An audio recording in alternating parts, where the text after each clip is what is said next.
Here are some ways the pandemic might improve education. Hi there, everyone. It's great to be here once again for Plain English, where we help you upgrade your English with current events and trending topics. I'm Jeff. JR is the producer, and this is lesson 385 on July 29th, 2021. You can find the full lesson online at plainenglish.com/385. Coming up today, the world's school children have missed out on a big part of their education during the global pandemic. Virtual learning was necessary, but it was a far cry from the in-person experience. Nevertheless, the virtual learning experiment may have given rise to some new ideas that can improve education in the future. We'll talk about 3 of those ideas today. As always, in the second half of the audio lesson, we'll talk about an English expression. The expression for today is space out. JR has a song of the week too. I'm ready. Are you ready? All right, let's get started.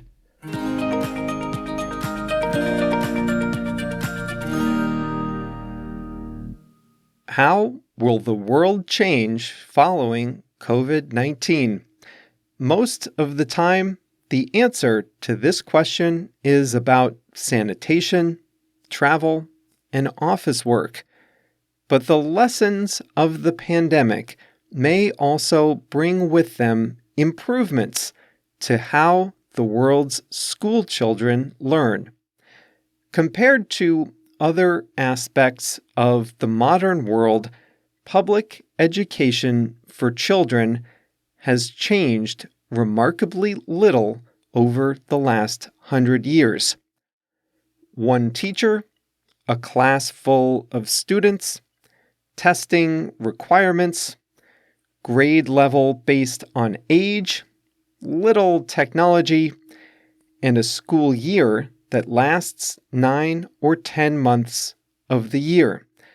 This is the model the world has followed, more or less, since public education took its modern form in the 1800s. That is not to say that education hasn't changed. It clearly has, but the structure and the form are remarkably durable. Although people like to complain about it, the education system does the greatest good for the greatest number of people and is convenient for parents. It's called the factory model. In the space of just a few weeks, however, that was all disrupted by the global coronavirus pandemic. Without warning, most of the world's school teachers had to quickly shift to teaching completely remotely. They were forced to use collaboration tools designed for business, like Microsoft Teams and Zoom. Science labs were canceled. Teachers struggled to give students individual attention, and schools placed less emphasis on testing. Many students weren't able to connect with their courses at all, whether because they didn't have a stable internet connection or a supportive home environment. Virtual learning worked well for some students, but by and large, it left a gaping hole in the education of an entire generation of students. Although, as with most adverse situations, the pandemic has given rise to new ideas about how to improve education for the future. So here are 4 ideas that have emerged from the ashes of the pandemic. The first idea is to keep virtual learning for some specific situations. A fully virtual model makes sense for some students with learning disabilities, anxiety, or that already have exceptional motivation for a topic. But virtual learning can occasionally make sense for far more students. For example, when children get sick for a few days in a row or are hospitalized for 2 to 3 weeks, they should have access to virtual versions of the lessons they would otherwise miss. It won't be the same as being in the classroom, but it's a lot better than missing the material entirely, which is how it often works now. Virtual learning can also create opportunities that might not previously have existed. Many schools in America offer 1 or 2 foreign languages, Spanish and French, say. But if one student is motivated for family or other personal reasons to learn Italian, then virtual learning could allow that student to take Italian from a school in a different town. That won't be a good fit for everyone, but for that one student, it's better to learn Italian virtually than to snooze through Spanish in person. A second idea is to work recorded or virtual lessons into the standard curriculum where it makes the most sense. This is a simplification, but here's how much of the school day works now. A teacher presents new material during the day while students listen and take notes. They then go home to work through additional problems at home where nobody is there to help.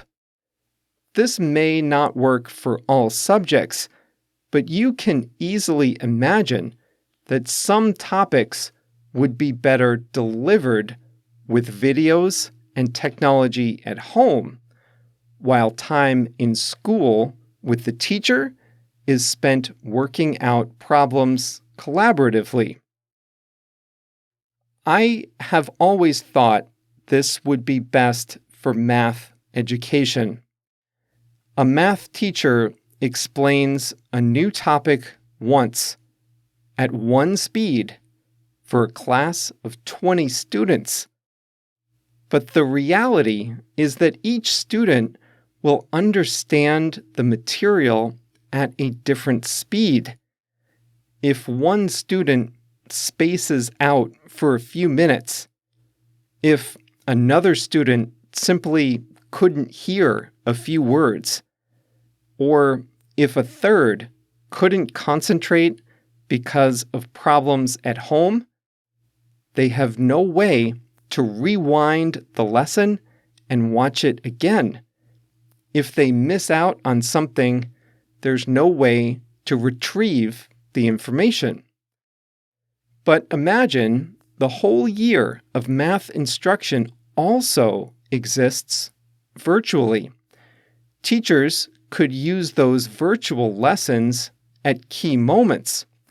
They could assign them to students who didn't fully absorb the material the first time around. Or they could assign the entire class to participate in the virtual lesson first, and then come in and work through problems in small groups with the teacher available to offer assistance.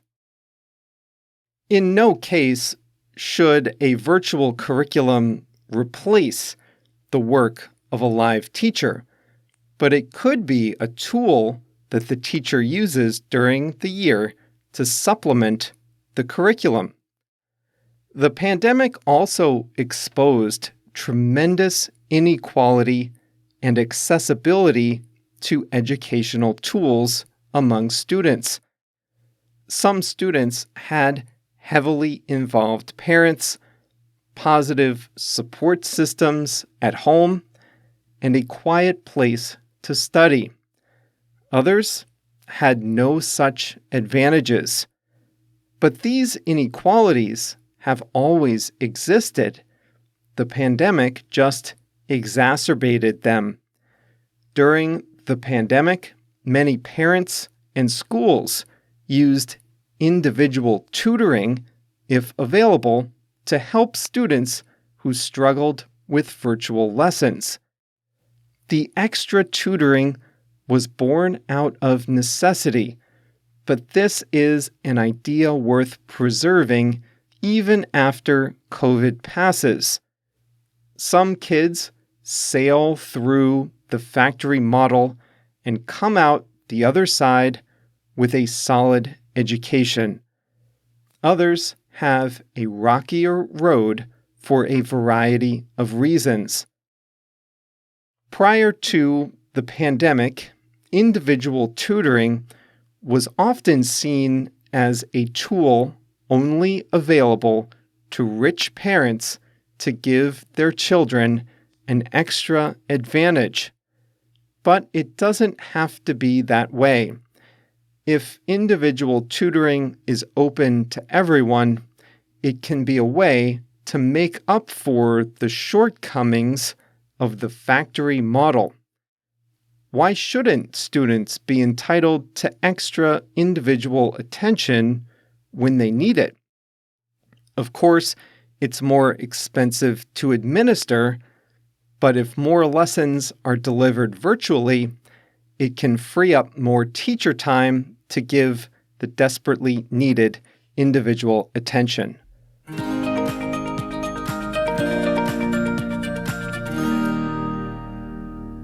I'm a little biased because I run an online education business, but I'll say it anyway. I just love learning this way. I've taken a lot of online courses, and I'm part of an educational membership program that has helped me tremendously. I know it's not the same for kids, but I have to believe that using technology, videos, quizzes, and recordings alongside a real teacher in an in-person environment, well, that's only going to be a net positive for educations if the schools and teachers are willing to do it. And that's a big if.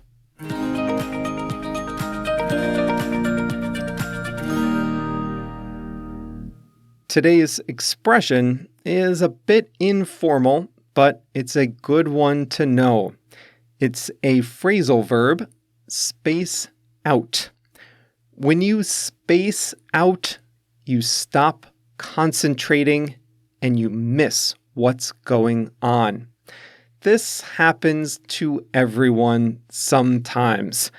You could be in a conversation, listening to a teacher, reading a book, watching a movie, anything that requires your complete concentration. But if you lose your concentration and your mind wanders to other matters, or to nothing at all, and you miss what's going on, then you've spaced out. Do you remember how you heard it earlier? I was talking about, admittedly, a simplified example of how many subjects are taught in school. A teacher gives a lecture in the classroom, and students go home to work through practice assignments at night. One criticism of this model is that when new material is being presented in the classroom, the students can't pause and rewind the lecture. They can't stop and just think about something. And if they space out, they miss what was said in the classroom. If they space out, they miss what was said. Admit it, this happens to you too, right? You're physically present. You're sitting there in the classroom or the conference room. You're paying attention at the beginning. It's all making sense. And then you're confused. You realize that for the last few minutes, your mind was thinking about something else. That's because you momentarily spaced out. Spacing out is temporary. It's usually just for a few minutes, and you typically resume your concentration after spacing out. In many cases, it's not the worst thing in the world to miss a little of what was said. You space out for a bit, but then you get back on track. Nobody else has to know. Well, this is not the same as getting distracted. Let's say you're watching a movie and you spill popcorn all over the couch. You have to clean it up and you miss a scene in the movie. That's not spacing out. That's just getting distracted or not paying attention. But if you're watching the movie, your eyes are trained on the screen. Your ears are hearing the action. But you miss a scene. You've spaced out. Maybe your mind went blank and you just weren't thinking about anything. Maybe you were thinking about all the calories in the buttered popcorn that you're eating. Or maybe you're Mexican and you're thinking that American popcorn would be a lot tastier if it had salsa on it. Whatever. If your eyes are on the screen, but your mind is elsewhere, then you're spacing out. In many situations, it's perfectly okay to admit that you spaced out. If you're in a conversation with a friend, but you space out for a few minutes, don't panic. You can ask the friend to go back and repeat herself. Sorry, I spaced out for a second. What were you saying? You can say that to a friend. I wouldn't say that in an important meeting at work because it will seem like you're not paying enough attention. But in a friendly situation, you can absolutely just come clean and say you spaced out. Sometimes I'll space out while reading a book. Has that ever happened to you? I don't understand how this is possible, but it is. My eyes pass over the words on the page. The words enter my brain. I am reading, but I'm not processing anything. I'm spaced out and thinking of something else. Once I recover my concentration, I realize that I'm confused, so I have to go back and reread a few paragraphs or a few pages.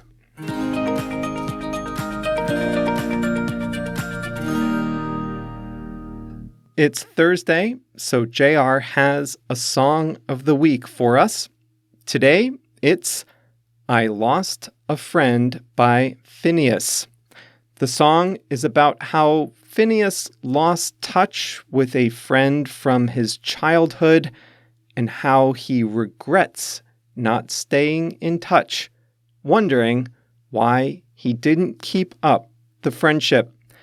That's definitely relatable to me. I've grown apart from a lot of childhood friends. We've just grown into much different adults. But there are other friendships that might have lasted much longer had we put in the effort. So I think that's a very relatable song. I Lost a Friend by Phineas is this week's Song of the Week. Thank you, JR. By the way, they do put salsa on popcorn in Mexico. It's hard to believe, I know, but if you go to Cinépolis, you'll see salsa available to sprinkle on popcorn. When JR saw his first movie in America, he went looking for the salsa. He didn't find it. On that note, let's wrap up today's Plain English. Congratulations on reaching the end. If you spaced out for a little bit, that's okay. You can listen as many times as you want. In fact, I know a lot of you listen to each lesson multiple times, not because you space out, but you do it because you pick up on new things every time you listen. And that's the way it is for other languages, I think. The first time around, you're just trying to get the main idea. And then once you have the main idea, you can listen for more details the second or third time around. However it works for you is fine by me.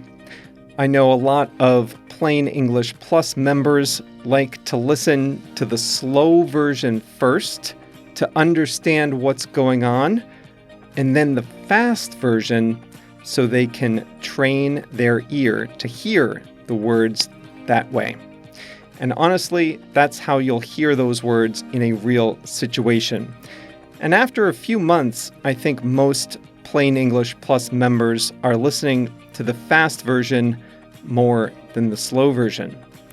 Well, if you're not a Plain English Plus member, the fast version is one of the key benefits.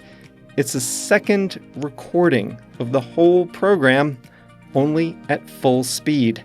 It's one of the great tools we have to help you improve your listening. If that sounds like something you'd like to try, check it out at plainenglish.com/plus.